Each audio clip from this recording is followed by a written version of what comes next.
Estamos nós aqui novamente.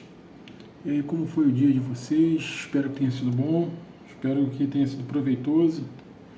Essa semana está sendo difícil de eu conseguir gravar na parte da manhã, mas de qualquer forma estamos aqui e não vamos perder a nossa meta, né? Que é todo dia conseguimos fazer um devocional. Como sempre, vamos começar com um hino. Aflito e triste coração, Deus cuidará de ti. Tem em seus braços a proteção, Deus cuidará de ti. Deus cuidará de ti. Tudo Ele vê, tudo provê, sim, cuidará de ti. Deus cuidará de ti. Nada cruel na provação, Deus cuidará de ti.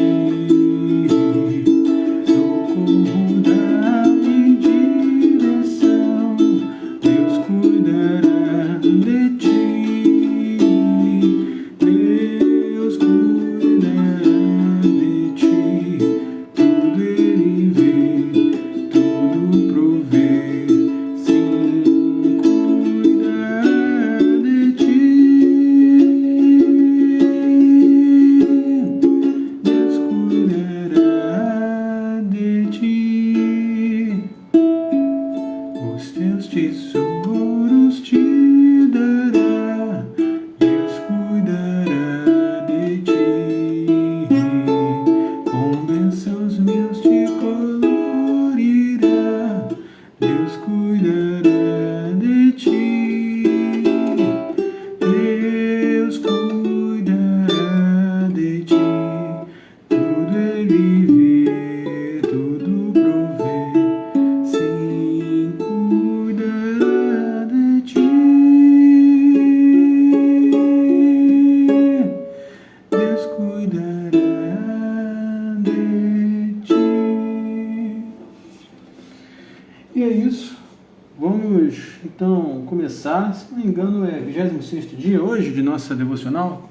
Lembrando que se você está nos vendo através do Instagram, temos um canal na Spotify e temos um canal chamado Fé Reformada Batista no próprio YouTube, né, onde a gente está colocando estudos expositivos e estudos acerca da doutrina e da igreja que são de relativa importância para conhecimento da nossa fé, para responder ou tentar auxiliar na resposta da pergunta do por que cremos no que cremos, né? Hoje, como eu falei, realmente é o dia 26 e vamos ler números 23 e 23. Vamos lá. Vou pegar a queridinha aqui, né? Se ontem eu expliquei no vídeo, o vídeo vai estar disponível já daqui a pouco. Vou ver se eu coloco ele ainda hoje na plataforma, mas as Bíblias, elas entre si, elas passam a mesma noção e a mesma história. Só que as traduções, elas tentam ser diferentes, não para ser negativo, mas porque certas traduções são voltadas para uma determinada época da história, né? Exemplo disso, a gente tem a Almeida 21, que foi feita aqui no Brasil ela tem a tradução única, né? Ela é baseada, se não me engano, na Almeida Revista Atualizada, ou Almeida Atualizada, como o pessoal fala, 23. Certamente não há encantamento contra Jacó, nem há qualquer adivinhação contra Israel. Segundo este tempo será dito de Jacó e de Israel, o que fez Deus? Né? Então vamos ler novamente e depois uma palavra de oração. Certamente não há encantamento contra Jacó, nem há qualquer adivinhação contra Israel. Segundo esse tempo será dito de Jacó e de Israel, o que fez Deus? Vamos uma palavrinha de oração. Hoje está meio calor por aqui, mas tá tudo bem. Estão falando que vai chegar uma frente fria aí. Tomara que não chegue tão forte. Senão, rinite é certa. Mas oremos. Senhor nosso Deus, nosso Pai, obrigado, Pai, porque estamos aqui hoje, podemos ainda falar de Ti, falar do Teu amor, que possamos aproveitar isso, Pai, de uma forma correta e digna, Pai, de uma forma certa, Pai, que venhamos a proclamar a tempo e fora de tempo que Tu és o Senhor e que enviaste Teu Filho ao mundo, Pai, para que pudesse nos resgatar, Pai, para aqueles que foram destinados já desde o início dos tempos, que possam ouvir essa mensagem, Pai, possam abrir seu coração e as traves do entendimento lhes serem abertas, seus olhos serem tiradas as escamas e seu coração ser tornado em carne. Deus, venho te pedir que aquilo que eu falar, aquilo que eu entender, aquilo que comentarmos, seja aquilo que Tu desejas e da Tua vontade, ó Pai, não da minha, não do meu entendimento, não da minha vontade, não do meu querer. Auxilia o nosso ó Pai, e traga, Pai, entendimento aos nossos corações. Que nossos ouvidos, ó Pai, e nossos corações sejam prontos a ouvir e a compreender aquilo que a Tua Palavra diz através da Tua Palavra e através de Teu servo Charles Spurgeon. A Palavra de Deus, ela é em primeiro lugar, ó Pai. O devocional é apenas um contraponto ao qual podemos ajudar, não diria nem contraponto, mas um raciocínio, uma racionalização, um estudo dirigido sobre aquilo que lemos, Deus. Sabemos que Tua Palavra, ela é viva e eficaz. E apenas ela em nossas vidas pode causar as mudanças necessárias. Abençoa-nos, ó Pai, e ajuda-nos. É isso que eu te peço. Em nome do Seu Filho amado, Jesus Cristo. Amém. Pois bem. Não há encantamentos. Pois contra Jacó não vale encantamentos. Com isso, deveria cortar raízes, galhos de todos os medos tolos e supersticiosos.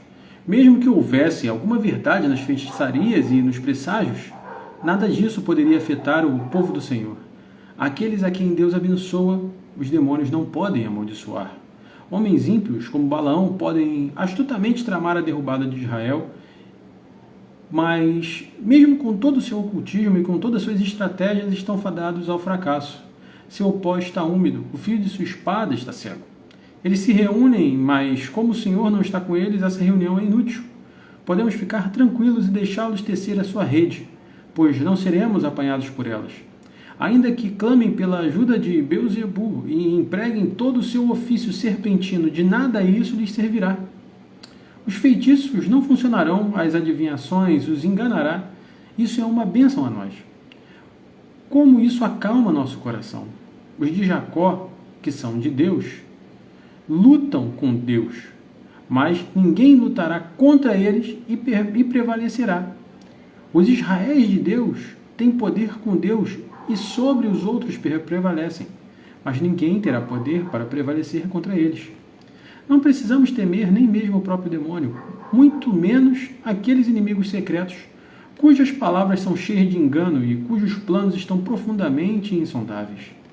Eles não podem ferir aquele que confia no Deus vivo. Nós desafiamos o diabo e todas as suas legiões. Isso é importante. Qual é o contexto do que estava acontecendo ali em Números 23? É a história de Balaão. Balaão era um profeta, né, que não era do povo de Israel, na verdade ele era um oráculo, né? Se você parar para pensar que profeta é aquele que fala com Deus, mas ele era um oráculo, era um profeta de outros deuses, e ele reconhecia a fama do Deus de Israel, que havia tirado aquele povo do Egito, que havia enviado as 10 pragas, e esse Deus era forte, esse Deus era acima dos outros deuses, ele não se misturava com os deuses que ele conhecia, e ele foi contratado para realizar uma maldição sobre o povo, né? E aí ele chegou um monte acima. Primeiro ele teve um encontro de uma forma muito bizarra, que foi quando Balaque chamou, Balaão pegou as suas coisas. Primeiro ele não quis ir, né? Ele queria mais dinheiro, e aí depois ele pegou as suas coisas e colocou na jumentinha dele. E a jumentinha teve uma hora que viu um anjo e empacou. E nisso que ela viu esse anjo empacou, ele espancou a jumentinha, ele bateu. Aí a jumentinha simplesmente virou para ele e falou assim: pô, não estou aqui sempre para te ajudar? Por que você está me esbofeteando? Por que você está me espancando? E aí Balaão ficou assim. Eu acho que ele até respondeu a jumentinha, mas ele ficou meio assim. E aí os olhos de Balaão foram abertos e ele viu o anjo, né? A gente pode ter essa noção quando a gente lê o 33. E a jumenta me viu e desviou 3 vezes de mim. Se ela não tivesse desviado de mim, certamente agora eu teria te matado e poupado a vida dela. Isso para Balaão entender por que ele não deveria espancar a jumenta. E Balaão disse ao anjo do Senhor: eu pequei porque não sabia que estavas no caminho contra mim. Agora, se te desagradei, voltarei. E o anjo do Senhor disse a Balaão: vai com esses homens, mas somente falarás as palavras que eu falar. Assim Balaão foi com os príncipes de Balaque. Balaque era o rei que tinha feito isso. E aí o que aconteceu? Na hora, tudo pronto para Balaão amaldiçoar a galera, ele não conseguiu amaldiçoar, né?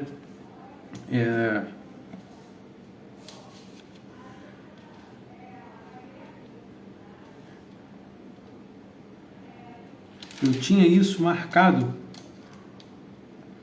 né? Eu tinha isso marcado. Mas nessa Bíblia aqui nova eu não tenho. Nessa Bíblia nova eu não tenho. Que é Balaão, ao invés de amaldiçoar, ele abençoa o povo de Israel. Então tudo que era para ser julgado como maldição se tornou bênção por causa do povo de Israel. Em contrapartida, Balaão era um cara que tinha noção das coisas. E aí ele vira para Balaque e fala assim: ó, a gente não pode amaldiçoar eles não, mas você pode fazer com que eles errem a ponto de Deus abandonar eles. Porque na verdade a noção deles era que Deus abandonava eles, mas verdadeiramente eles abandonavam a Deus, né? Deus pode abandonar? Pode, Deus pode tudo, na verdade. Mas o pecado te afasta de Deus? Ou Deus se afasta do pecado? A palavra certa é: o pecado te afasta de Deus, a vergonha te afasta de Deus. Adão e Eva, quando estavam no paraíso e pecaram pela primeira vez, ao escutar Deus andando pelo jardim, eles se esconderam. Deus não se escondeu deles. Então, o pecado que nos afasta de Cristo, o pecado que nos afasta de Deus, isso nos afasta não apenas por causa da vergonha, mas por causa da falibilidade humana e a noção de que deveríamos ser infalíveis, né? A noção de que seríamos eternos é que nos faz ter medo da morte. Igualmente, a noção de que seríamos infalíveis e perfeitos nos faz ter medo do erro. Por vezes não sabemos de forma alguma dar o braço a torcer através de nossos erros. E por vezes isso acaba caindo num ciclo constante. E esse ciclo constante nos afasta de Deus. Porque um pecado acaba chamando outro pecado, um abismo acaba chamando outro abismo. E dessa forma vamos nos afastando cada vez mais daquele que sempre esteve nos esperando, né? Uma vez eu escutei uma pregação do pastor Tiago, lá da IPP, que a gente imagina a vida cristã como se fosse degraus, e aí quando a gente erra, a gente acaba caindo degraus. Mas na verdade, quando a gente erra, a gente continua estagnado naquele degrau e precisa subir de novo. Só que às vezes, a nossa noção de perdão é bem diferente daquilo que esperamos de Deus. Acreditamos que seremos culpados, mas não seremos culpados. Aquilo que pecamos e não deixaremos de experimentar as consequências do pecado, porém o perdão ele é dado de forma eficaz. Então, a partir do momento que você é perdoado, você pode continuar a trilhar o caminho. Davi, como por exemplo, é um pecado tão horrível que a gente pode imaginar que rapidamente seria um pecado pior do que Saul, né? Davi mandou matar um homem para ficar com sua mulher. E esse homem amava tanto ao exército de Israel e a Davi que, quando ele foi chamado de volta, ele se negou a ir para sua casa. Ele se negou a passar a noite com a sua mulher. Ele se negou a almoçar em casa, a passar o tempo em casa, né? E Davi tinha enredado isso já para que ele imaginasse que o filho que nasceria de Batseba seria dele. Mas esse homem amava o que ele fazia e tinha noção daquilo que ele precisava trabalhar e proteger. Urias era heteu, ele não era do povo de Israel, mas ele se fez povo de Israel. Ele tentou viver de acordo com as normas e por isso ele acabou morrendo.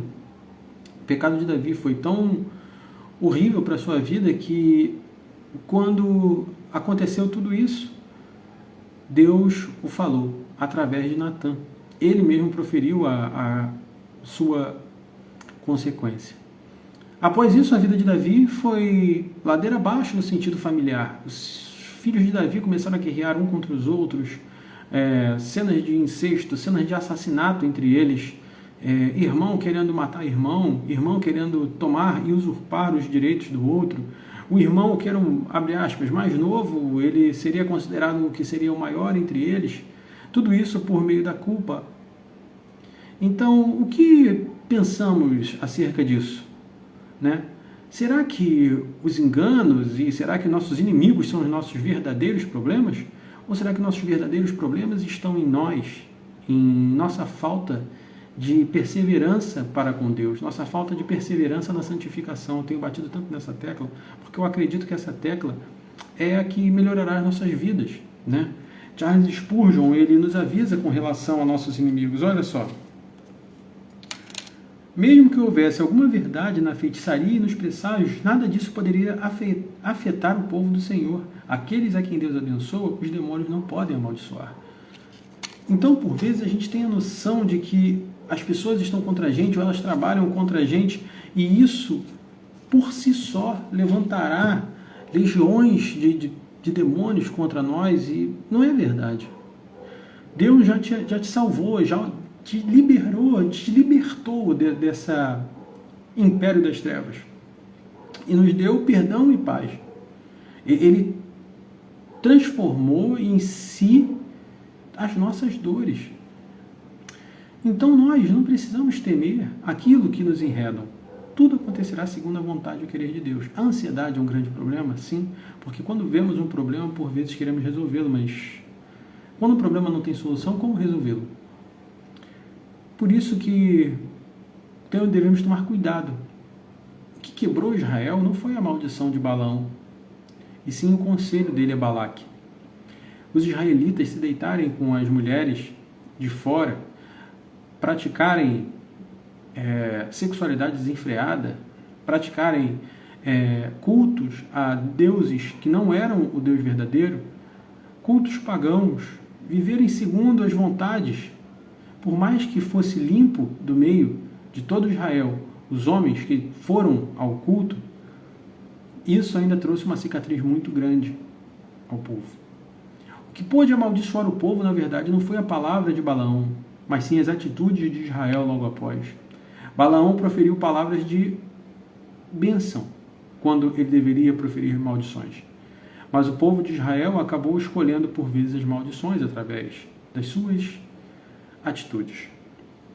Então que a gente venha a compreender o seguinte: a promessa de Deus para com a gente é que nada chegará a nosso arraial se não for de sua vontade. Charles Spurgeon, ele até grifa essa parte. Pois contra Jacó não vale encantamento, nem adivinhação contra Israel. Ou seja, nosso medo não deve ser de encantamentos, adivinhações, feitiçarias. Nosso medo tem que ser para não se achar fiel a Cristo, não se achar perfeito ou buscando a santificação. Percebe que sempre a gente tem falado os mesmos aspectos. A perseverança dos santos, ou a perseverança na santificação deve ser a nossa meta. Isso para que não venhamos a nos enredar em problemas os quais deveremos pagar por eles, né? Apesar do perdão, teremos sim consequências. Então que recebamos a promessa e persigamos o alvo da fé, o firme fundamento daquelas coisas que a gente não vê, mas compreendendo na palavra podemos esperar muito, certo? Agradeço a todos vocês e hoje ainda vou gravar mais uns 2 vídeos e se Deus quiser vai dar tudo certo, vou conseguir gravar, vamos conseguir fazer mais coisas hoje. Vamos com uma palavrinha de oração encerrar esse momento. Agradeço a todos os amigos, todos os irmãos que sempre dão uma passada aqui, sempre curtem, né? E sempre estão conosco dessa forma e nesse momento. Que Deus venha nos abençoar de grande maneira. Oremos. Senhor nosso Deus, obrigado, Pai, porque hoje podemos estar aqui, podemos te louvar e te agradecer. Obrigado, Pai, porque a Tua palavra é viva e eficaz em nossos corações. Obrigado, Pai, porque a Tua vontade, ela deve ser única para nossas vidas, para que perseveremos, ó Pai. Nosso desejo, Pai, é que venhamos a perseverar, conhecer a Tua palavra e perseverar em Ti. É isso que buscamos. Deus, eu venho te pedir, ó Pai, por irmãos que possam estar doentes, ó Pai, que o Senhor possa estar em seus leitos, em suas casas, ó Pai, que muitas vezes essas doenças não são para a morte, são apenas doenças corriqueiras, mas que o Senhor os possa livrar de incômodos, ó Pai, livrar-os, ó Pai, de problemas, ó Pai, porque necessitamos muito trabalhar, necessitamos muito viver nesse mundo com os recursos que tem nos abençoado. Que possamos trabalhar em paz, ó Pai, que venham dias bons, ó Pai, que apesar da negatividade, ó Pai, em nossos corações, Tu possa transformar isso em bênção, ó Pai. Sabemos, ó Pai, que Israel teve reis horríveis, mas Tu abençoou, ó Pai, e Tu esteve com o povo. E mesmo no cativeiro, ó Pai, Tu esteve com Daniel. Mesmo no Egito, esteve com José. Então que venhamos, ó Pai, a clamar a Ti dessa forma. Que se os governantes, ó Pai, não trabalharem de forma correta, que Tu nos abençoe apesar de tudo, ó Pai. Que venhamos a poder abençoar outros e auxiliar outros, ó Pai. Pai, voltando, ó Pai, aos irmãos, ó Pai, que necessitam da Tua cura, necessitam da Tua mão, do Teu bálsamo, ó Pai. Derrama, ó Pai, e esteja com cada um deles, ó Pai. Segundo Tua vontade e Teu querer, o Senhor os cure, o Senhor os livre, ó Pai. Sabemos, ó Pai, que Tua vontade é boa, perfeita e agradável, e oramos pedindo, ó Pai, em fé, em Jesus Cristo, para que o Senhor os tire, ó Pai, dessa condição de enfermidade, de doença. Esse é um tempo, ó Pai, que aparecem muitas doenças, por causa do frio, por causa da falta de proteção dos nossos organismos. Então, que o Senhor possa estar conosco, Pai. Senhor, também te peço para aqueles que procuram uma porta de emprego, que o Senhor possa estar com eles, ó Pai, possa abrir as portas do céu, mas também possa colocar em seus corações, ó Pai, que por vezes é necessário fazer mais do que imaginamos, ó Pai. Não adianta, Pai, que procuremos algo, mas depois reclamemos. Então, que o Senhor possa estar conosco, para termos aquele sentimento parecido com os irmãos puritanos do século XVI. Que tudo o que façamos, ó Pai, seja para a glória de Deus. Seja trabalhar numa oficina mecânica, ou seja pregar numa igreja, Pai, tenhamos a noção de que todos os dois trabalhos são igualmente santos. Senhor, também te peço para aqueles que trabalham como a gente, trabalham por conta, que o Senhor possa trazer mais clientes, o Senhor possa trazer mais oportunidades, ó Pai, porque trabalhamos como aqueles que plantam. Hoje plantamos e não sabemos se choverá, não sabemos o que acontecerá, mas confiamos a Ti em nossas colheitas. Confiamos a Ti quando jogamos nossa rede para que venham peixes. Que o Senhor nos abençoe. Senhor Deus, agora, Pai, que a graça de Cristo, o amor de Deus, o nosso eterno e poderoso Pai, e as consolações do Santo Espírito de Deus sejam sobre nós e sobre aqueles os quais Tu elegeste, ó Pai, desde a fundação do mundo. É isso que eu te peço, em nome do Seu Filho amado Jesus Cristo. Amém. E é isso, meus amigos. Estamos aí. Mais tarde vão ter 2 vídeos lançados lá no Fé Reformada Batista e logo, logo estaremos publicando. Lembrando, não esqueça de entrar no Spotify, não esqueça de entrar lá na Fé Reformada Batista e se você quer aprender um pouquinho de teologia, aproveita que a IBTEC está criando alguns cursos, né, que você pode estar estudando junto com o nosso reitor lá, e sendo auxiliado a aprender mais de uma forma que você tenha profundidade em toda a história da igreja. Eu tenho estudado lá a história do presbiterianismo e o presbiterianismo escocês. Tem sido muito legal, tenho aproveitado bastante e temos estado juntos lá. Ok? É isso que temos a falar. Uma boa noite a vocês e até a próxima. Não esquece, se você me vir passando por aí, você me joga nos seus stories para que outras pessoas possam chegar. Nós não estamos fazendo isso para pegar dinheiro, nós, na verdade, não estamos ligando. Se a gente quisesse estar ligando para alguma coisa, estaríamos tirando foto para ficar com um colíriozinho da Capricho. Mas queremos falar da palavra de Deus, queremos viver a palavra de Deus e compreender sua palavra para que vivamos. Certo? Até a próxima e é isso, meus amigos.